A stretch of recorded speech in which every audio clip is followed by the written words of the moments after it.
अस्सलाम वालेकुम एवरीवन, उम्मीद है कि आप सब लोग खैरियत से होंगे। सर, हमने अपनी लास्ट क्लास तक लॉन्ग टर्म कॉन्ट्रैक्ट्स के अंदर एक सब क्लास की थी जिसका नाम था कंस्ट्रक्शन कॉन्ट्रैक्ट, और हमने ये कहा था भाई कंस्ट्रक्शन कॉन्ट्रैक्ट के अंदर आप रेवेन्यू ओवर द पीरियड इसलिए रिकॉर्ड कर रहे थे। दो कंडीशंस थी। पहला, या तो आप एसेट कंस्ट्रक्ट कर रहे थे अपने कस्टमर की कंट्रोल जगह के ऊपर, और अगर कस्टमर की कंट्रोल जगह नहीं भी थी तो आपका कॉन्ट्रैक्ट आपको राइट दे रहा था कि आपने जितना काम कर लिया है उसके पैसे की आप इंटाइटल्ड हैं, और asset can not be directed to any other third person. So that's why you were recognizing your revenue based on your stage of completion basis over the period, जिसमें इनपुट भी था, आउटपुट भी था, और फिर मैंने आपको एबनॉर्मल लॉस का केस बताया। फिर मैंने आपको ये सिखा दिया कि भाई अगर कॉन्ट्रैक्ट आपका ऑनरस कॉन्ट्रैक्ट है तो उसकी अकाउंटिंग कैसे होगी, उसका लॉस इमीडिएटली बुक हो जाएगा। आज हम उसी लॉन्ग टर्म कॉन्ट्रैक्ट्स के अंदर एक सब क्लास देख लेते हैं सर्विस कॉन्ट्रैक्ट की। पर उससे पहले आपको ये समझना होगा कि सर्विस कॉन्ट्रैक्ट होते क्या हैं। अब आप ये समझें कि लेट्स से कि मैं कंपनी हूँ और मैंने अपनी कंपनी के अंदर कोई एयर कंडीशनर्स लगाए हुए हैं, सही जी, एसी वगैरह लगाए हुए हैं।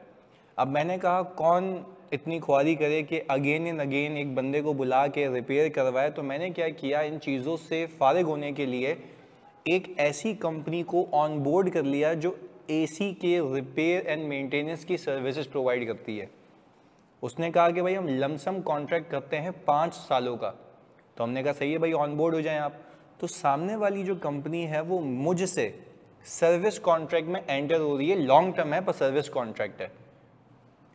इस केस के अंदर आपको ये स्टैंडर्ड ये कहता है कि ये भी लॉन्ग टर्म कॉन्ट्रैक्ट की डेफिनेशन में फॉल हो चुका है।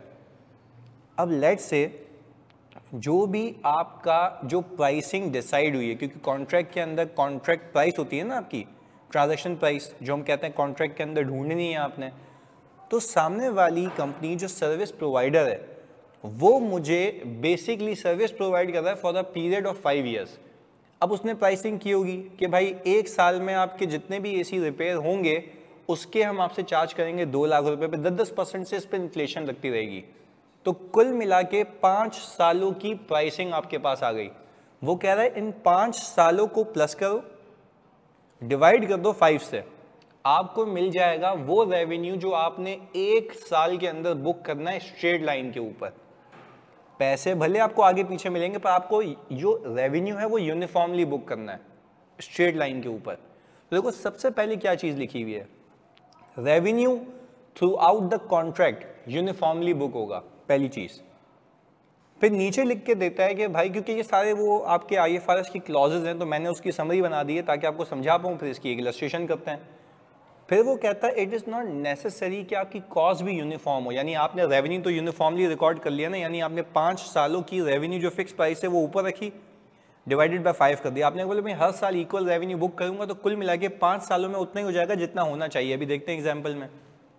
पर वो कह ये रहा है कि इट इज़ नॉट नेसेसरी कि आपकी कॉस्ट भी यूनिफॉर्म हो। एग्जाम्पल दें भाई, अगर वो बंदा जिस बंदे को रिपेयर करने के लिए भेज रहा है तो उसकी सैलरी, या अगर वो दिहाड़ी पेशा बंदा है तो हो सकता है वो बंदा की कॉस्ट कभी ऊपर हो, कभी नीचे हो, कभी ज़्यादा हो, कभी और खर्चे हो जाएं। तो वो कहता है कॉस्ट नॉट नेसेसरीली यूनिफॉर्म हो, बट जो रेवेन्यू है वो यूनिफॉर्म होगा। और यहाँ पे जो स्टेज ऑफ कंप्लीशन है वो टाइम बेस है। जैसे मैंने आपको बताया 5 से डिवाइड करो, क्योंकि ये तो नहीं हो सकता ना कि हमें तो पता ही नहीं है यहाँ पे कि भाई कितना % काम हो गया। तो यहाँ पे काम तो टाइम बेस है।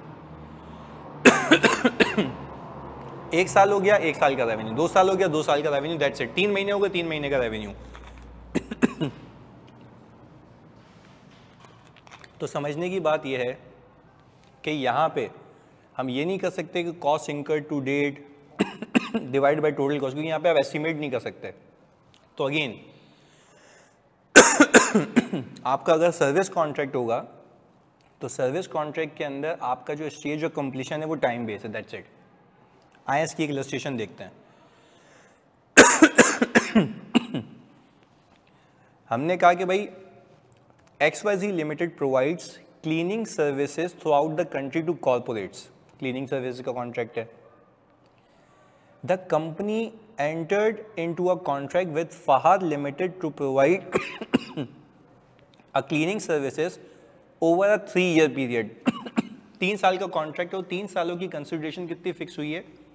9,60,000 रुपये। आगे, the services are similar in nature, बोल रहा है सर्विसेज हैं सिमिलर इन नेचर, सही है जी। Throughout the contract the company incurred the following cost in providing the services over 3 year period. Cost incurred दी हुई है 2 लाख रुपये पहले साल की, दूसरे साल 2,15,000, तीसरे साल 2.5 लाख। अच्छा, ये जो आप कह रहे हैं कि साहब कॉस्ट एस्टिमेट नहीं कर सकते थे, जिस साल हो गया उस साल पता लगी है, टोटल कॉस्ट एस्टिमेटेड नहीं है यहाँ पे, क्लियर है, क्योंकि सर्विस कॉन्ट्रैक्ट है। आगे, the company paid all expenses in cash and received progress payments from customer in the following ratio. बोल रहा है कि भाई कैश रिसीव जो मुझे मिला है 25% पहले साल में मिला है, 32% अगले साल में मिला है, बकाया रिमेनिंग तीसरे साल में मिल गया। अब सवाल ये है कि बोल ये रहा है कि भाई आप पीएनएल के एक्सट्रैक्ट्स बना के दें और पास करें जनरल एंट्रीज। तो आए देखते हैं कि क्या इसकी एंट्रीज हैं। हमने कहा सबसे पहले आप 9,60,000 रुपये को डिवाइड कर लें कितने से? 3 से। तो आपने कहा आपका एक साल का जो रेवेन्यू है वो आ गया 3,20,000 रुपये। कितना आ गया? 3,20,000 रुपये। आपने कहा भाई मुझे हर साल 3,20,000 रुपये का रेवेन्यू बुक करना है, पैसे जितने भी रिसीव हों, आखिर में सब रिसीव हो जाएंगे, पर revenue should be booked uniformly. और स्टेज ऑफ कंप्लीशन के बेसिस क्या? Life term of the contract, वो 3 है, क्लियर है। हमने कहा कि सर अगर मैं पहले साल के पीएनएल एक्सट्रैक्ट दिखाऊं आपको, तो आपने कहा पहले साल रेवेन्यू बुक होगा 3,20,000 रुपये का, वेरी इजी टू हैंडल। और आपने देखा जो कॉस्ट ऑफ सेल्स है वो कितनी इंकर हुई थी, ऊपर देखो 2 लाख रुपये। आपने पहले साल अपने पीएनएल के अंदर जो प्रॉफिट रिपोर्ट किया वो है 1,20,000 रुपये का। दूसरे साल आ जाओ, दूसरे साल भी आपने रेवेन्यू कितना बुक किया? 3,20,000। कॉस्ट कितनी इंकर की? 2,15,000। कॉस्ट में नॉट बी यूनिफॉर्म लिखा हुआ है। तीसरे साल रेवेन्यू कितना बुक किया? 3,20,000। कॉस्ट कितनी है? 2.5 लाख रुपये। आपने कहा कि सर प्रॉफिट रिपोर्ट हो गया 70,000 रुपये का। अब इसको एंट्री बाय एंट्री देखते हैं। पहले साल आपके सामने मैंने रेवेन्यू कितना बुक किया हुआ है? 3,20,000 रुपये का। कैश कितना रिसीव किया है? सर कैश रिसीव किया है मैंने टोटल कंसिडरेशन का 25%। तो अगर मैं सिंपली 9,60,000 रुपये को, अगर मैं यहाँ पे आपको ये बताऊं कि सर अगर मैं 9,60,000 रुपये को 25% से मल्टीप्लाई करूं तो 2,40,000 आ गया। तो बकाया 75%, यानी 75% तो नहीं कहेंगे, बाकी इसका 75%, यानी जो हमने कहा 3,20,000 में से 2,40,000 रिसीव हो गया, सही है जी। तो 3,20,000 में से अगर मुझे 2,40,000 रिसीव हो गया तो what is the receivable amount? 80,000 रुपये। तो हमने कहा पहले साल हमने 3,20,000 का रेवेन्यू बुक किया, पैसे हमारे पास एग्रीगेट कंसिडरेशन के हिसाब से आ गए, और हमने कहा बकाया रिसीवेबल, क्योंकि यूनिफॉर्मली आपने रेवेन्यू बुक करना है, रेवेन्यू में उतार चढ़ाव नहीं हो सकता। फिर ये क्यों है ऐसा उसूल, ये बता देता हूँ, ताकि आप सर्विस कॉन्ट्रैक्ट की मैनिपुलेशन ना कर सकें, क्योंकि देखिए इसके अंदर कोई और स्टेज ऑफ कंप्लीशन की बेसिस तो है ही नहीं। तो वो कह रहा है कि भाई ऐसे नहीं करना कि किसी साल में ज़्यादा पैसे ले लिए, आगे कम ले लिए, तो रेवेन्यू को मैनिपुलेट करो। रेवेन्यू स्ट्रेट लाइन पे, रेवेन्यू स्ट्रेट लाइन पे, क्योंकि इस केस के अंदर सामने वाला बंदा इसके बेनिफिट साइमल्टेनियसली कंज्यूम कर रहा है। और अब अगर मैं आपको कॉस्ट ऑफ सर्विसेज की बात करूं तो देखें कॉस्ट ऑफ सेल्स आपकी कितनी है? सर 2 लाख रुपये। आपका कैश कितना गया है? 2 लाख रुपये पहला साल। अच्छा, if we talk about next year, तो आप देखिए रेवेन्यू कितना बुक किया मैंने? 3,20,000 रुपये। अगेन सेम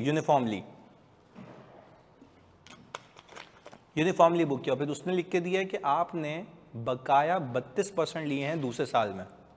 तो मैंने कहा आ जाए, मैंने कहा 9,60,000 रुपये का 32% कितना था? 3,07,200।